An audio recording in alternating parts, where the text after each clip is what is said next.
வணக்கம் நண்பர்களே, மீண்டும் இந்த தளத்தில் சந்திப்பது மகிழ்ச்சி. சமீபத்தில் பார்த்திங்க அப்படின்னா, காசா கிராண்டில் நிறைய பேர் வந்து பிளாட்ஸ் வாங்கி ஏமாந்துட்டாங்க அப்படின்ற மாதிரி நிறைய தளங்களில் நீங்கள் வந்து பார்த்துருப்பீங்க. ஸோ இது எந்த மாதிரி அதில் சொன்னவங்களே பார்த்திங்கன்னா பிராண்டை பார்த்து ஏமாந்துட்டோம் அப்படின்ற மாதிரி பார்த்தோன்னா நிறைய பேர் சொல்லியிருந்தாங்க. இது வந்து பார்த்திங்கன்னா வெள்ளையாகிறவன் போய் சொல்ல மாட்டான் அப்படின்ற மாதிரி. ஆக்சுவலாக பார்த்தோன்னா பேசிக்காகவே சொல்லக்கூடிய ஒரு விஷயம் என்னென்னா, நிறைய லேஅவுட் போட்டு பிராண்டடாக ஒருத்தர் பண்ணுறாங்கன்னா வந்து கரெக்டாக தான் பண்ணுவாங்க அப்படின்ற ஒரு நம்பிக்கை இருந்தது. பட் இந்த மாதிரி ஒரு சில விஷயங்கள் நடக்கும்போது தான் தெரியுது, தவறு வந்து எந்த இடத்துல ஏமாற்றணும் அப்படின்னா எந்த இடத்துலனாலும் ஏமாற்றுறதுக்கு வாய்ப்பு இருக்குது. பொதுவான மக்கள் கருத்து வந்து பார்த்தீங்கன்னா ரீசேல் பிளாட்ஸ் வாங்கும்போது வந்து ஏமாற்றுறதுக்கான வாய்ப்பு இருக்குது அப்படின்ற மாதிரி தான் இருந்தது. பட் இப்போ வந்து பார்த்திங்கன்னா இது நடந்ததுக்கப்புறம் பார்த்தீங்கன்னா எல்லா விஷயத்துலையுமே பார்த்தீங்கன்னா மக்கள் வந்து ரொம்பவே அவேர்னஸாக இருக்க வேண்டிய சூழ்நிலைக்குள்ளே தள்ளப்பட்டிருக்கோம். அதனால் பார்த்திங்க அப்படின்னா நீ எந்த ஒரு இடத்துல போய் ப்ராப்பர்ட்டி வாங்குறதா இருந்தாலும் சரி, நீங்கள் வந்து அப்பார்ட்மெண்ட்டு வாங்குறதா இருந்தாலும், இண்டிவிஜுவலாக பார்த்தீங்கன்னா சின்ன சின்ன அப்பார்ட்மெண்ட்டு இல்லை பெரிய பெரிய கார்ப்பரேட் நிறுவனம் கட்ட இல்லை லேஅவுட்டில் போய்ட்டு இடம் வாங்குறதா இருந்தாலும், இந்த மாதிரிலாம் பண்ணும்போது பார்த்திங்கன்னா நீங்கள் லீகல் வந்து முன்னாடியே ஒரு டைமில் வந்து அட்வான்ஸ் கொடுத்துட்டு அப்போயே செக் பண்ணால் நல்லா இருக்கும் அப்படின்ற ஒரு விஷயத்தை வந்து மைண்டில் வச்சுக்காங்க. இது ஒரு தக்க பாடமாக இருக்கும் அப்படின்னு தான் உண்மை. ஏன்னா நம்ம ரீசேல் பிளாட்ஸ் வாங்கும்போதோ, ரீசேலில் பார்த்திங்கன்னா நம்ம வந்து ஃப்ளாட்ஸு அந்த மாதிரிலாம் வாங்கும்போது பார்த்திங்க அப்படின்னா நம்ம வந்து ஈஸியாக ஃபஸ்ட்டு செய்கிறதே பார்த்தோன்னா பேசிக்காக ஒரு 5,000 அமௌண்ட்டை கொடுத்துட்டு 10,000 அமௌண்ட்டை கொடுத்துட்டு அதுக்கப்புறம் லீகல் செக் பண்ணுவோம். ஸோ லீகல் நம்ம வந்து ரிட்டன் டாக்குமெண்ட் வந்து பார்த்திங்கன்னா ஒரு நல்ல லாயரை பார்த்து நம்ம வந்து லீகல் வாங்கினதுக்கப்புறம் தான் பார்த்திங்கன்னா அடுத்த கட்டமாக ப்ராசஸ் பண்ணுவோம். பட் இந்த மாதிரி லேஅவுட்டில் போய்ட்டு நம்ம வாங்கும்போது பார்த்திங்கன்னா அது சுத்தமாகவே பார்த்தோன்னா அதை விட்டுடுறோம். அவங்க வந்து கரெக்டாக பண்ணுவாங்கன்னு சொல்லி. அப்பார்ட்மெண்ட் வாங்கும்போது சரி, இண்டிவிஜுவல் இப்போ வில்லாஸ்லாம் கட்டி வைக்கிற இடத்துலையும் அதே தான் நடக்குது. அப்போது அந்த மாதிரி நிறைய இடத்துல நடக்கும்போது இன்னும் எத்தனையோ இடத்துல இந்த மாதிரிலாம் நடந்திருக்கலாம். பட் வெளியே வந்து இந்த ஒரு இடத்துல தான் இப்போ வந்து வெளியே வந்திருக்கு. அப்போது இந்த மாதிரி புறம்போக்கு எடுத்தால் பார்த்திங்கன்னா அந்த மாதிரி கொடுக்குறதுக்கான வாய்ப்புகள் அதிகமாக இருக்குது. அதனால் பார்த்திங்கன்னா முதல்ல ரீசேல் பிளாட்ஸ் எல்லாம் வாங்குறவங்க, ரீசேல் வீடு வாங்குறவங்க அவங்க மட்டும்தான் பார்த்திங்கன்னா தப்பு பண்ணுறதுக்கு வாய்ப்பு இருக்குன்றது வந்து ஒரு கண்மூடித்தனமான ஒரு விஷயமா இருக்குது. அதனால் பார்த்திங்கன்னா தவறு வந்து எந்த இடத்துலலாம் நடக்கிறதுக்கான வாய்ப்பு இருக்குது. அதனால் முடிஞ்ச அளவு பார்த்திங்கன்னா நீங்கள் எங்கே போய் எந்த ப்ராப்பர்ட்டி வாங்குறதா இருந்தாலும் சரி, லீகல் வந்து முன்னாடியே செக் பண்ணிக்கோங்க. அதே போல் பார்த்திங்க அப்படின்னா அதில் வந்து ஒரு சிலர்லாம் சொல்லியிருந்தாங்க, நம்பி வாங்கிட்டோம், ஒரு இடத்துல தட்டினா இன்னொரு இடத்துல உடையுது அப்படின்றாங்க. ஏன் உடையாது?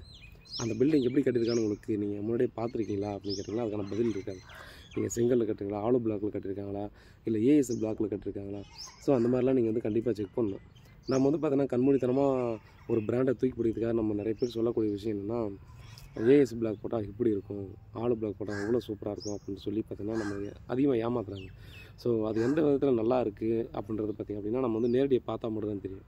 ஸோ எனக்கு கண்ணு முன்னே பார்த்தா எங்கிட்ட ஒரு சேல்ஸுக்கு வந்த ஒரு வீடு பார்த்திங்க அப்படின்னா வேறு ஒருத்தர் சேல்ஸ் பண்ணிட்டாங்க.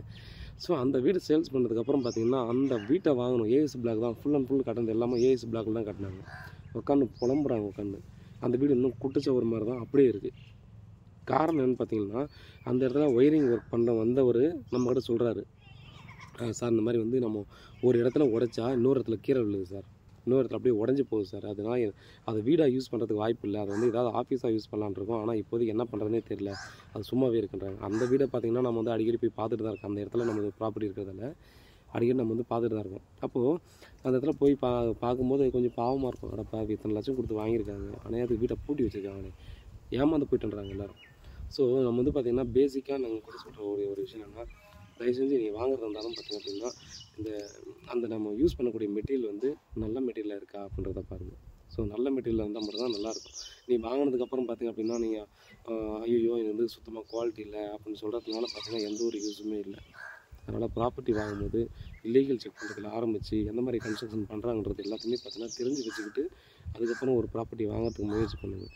இந்த மாதிரி பார்த்தீங்கன்னா நம்ம விளம்பரத்தை பார்த்துட்டு ஏஎஸ் பிளாக் வந்து இந்த மாதிரி ஸ்ட்ராங்காக இருக்கும், ஏஎஸ் பிளாக் பண்ணுறதுனா பார்த்திங்கன்னா என்னுடைய பொதுவான கருத்து, என்னுடைய தனிப்பட்ட கருத்தாக என்னன்னா அது ஏதோ ஒரு வேஸ்ட்டான ஒரு பொருள் வந்து அதை செய்யக்கூடிய ஒன்று தான். ஸோ நம்ம வந்து யூஸ் பண்ண ஏதோ ஒரு நிலக்கரி இதில் வந்து வரக்கூடிய அந்த டஸ்ட்டை வச்சு பண்ணுறாங்கன்றாங்க. அது ஏற்கனவே அந்த மண் செத்து போன மண் அதை திரும்ப காய வச்சு பண்ணுறாங்க. ஸோ அந்த மாதிரிலாம் பண்ணும்போது அது ஸ்ட்ராங்காக இருக்குமா இல்லையான்றது பார்த்தீங்கன்னா நார்மலாக ஒரு செங்கலை உடைக்கும் போது பார்த்தீங்கன்னா அது தெரியுமான்னு கேட்டிங்கன்னா எனக்கு அது புரிதல் இல்லை. ஏன்னா இன்ஜினியர்ஸே ஒரு சிலர்லாம் சொல்கிறாங்க அது வந்து நல்லதுன்றாங்க, ஆனால் இப்போ வந்து வீட்டை வாங்கினவங்க சொல்கிறாங்க சரியில்லைன்னு சொல்கிறாங்க. ஒயரிங் பண்ணுறவங்க பார்த்தோம்னா ஒரு இடத்துல வச்சா இன்னொரு இடத்துல கிராக் விழுதுன்றாங்க. இதுக்கு இந்த மாதிரி ஒரு கன்ஃபியூஷன் ஆகிறது பதிலாக பேசாமல் செங்கல்லே கட்டிட்டு போயிடலாம்ல, அதில் செங்கல்ல கட்டிக்கிற வீட்டை வாங்கிட்டு போயிடலாம்ல, அந்த மாதிரி எண்ணம் வந்து அந்த இடத்துல வருது. அதனால் காசு லட்சக்கணக்கில் போட்டு வாங்குறோம். நீங்கள் முடிஞ்ச அளவு பார்த்தீங்க அப்படின்னா காசு இன்னும் கொஞ்சம் அதிகமானாலும் ஒரு குவாலிட்டியான வீட்டை குவாலிட்டியான ஃப்ளாட்ஸை இந்த மாதிரி வாங்குறதுக்கு முயற்சி பண்ணுறது ரொம்பவே நல்லதுன்றதை பதிவு பண்ணிக்கிறேன். விழிப்புணர்வு எடுங்க. சரிங்களா? நன்றி.